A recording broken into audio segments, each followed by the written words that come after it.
In this video, I'm going to tell you about the magnificent passion plant and some of its medicinal uses. Fun fact, it's also Tennessee's state flower. Alright, let's get started. See if you can spot some of the passion flowers and vines in this overgrowth of wild blackberries.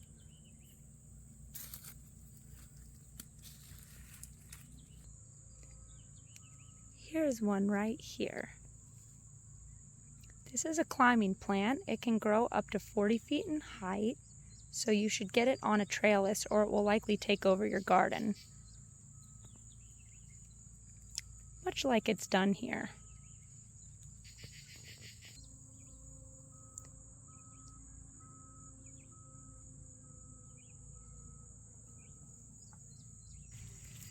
The passion plant is very cold hardy.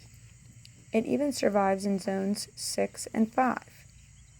It will go dormant in the winter and new shoots will emerge in early spring, making this plant a perennial. The flowers and young leaves can be used in tea. Native Americans used the tea made from the flowers and leaves as a way to help induce sleep, so this would pair very well with chamomile and lavender.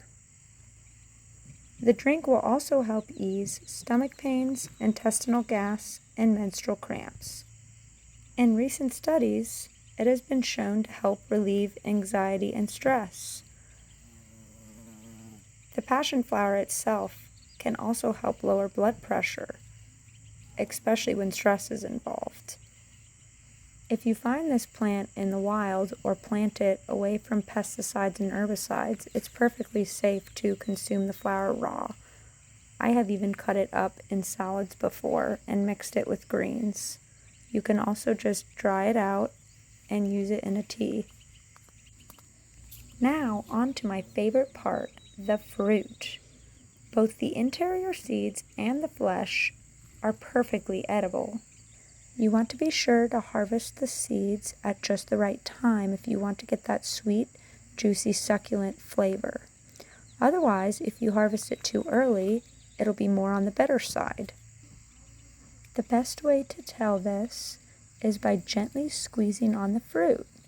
If it's very firm, then it's not yet ready. If it seems to give a little bit when you squeeze it, then it's perfect. Your finger should be able to make a nice soft indent in the flesh. This will be a good indicator, and you should be able to tear it right open with your hand.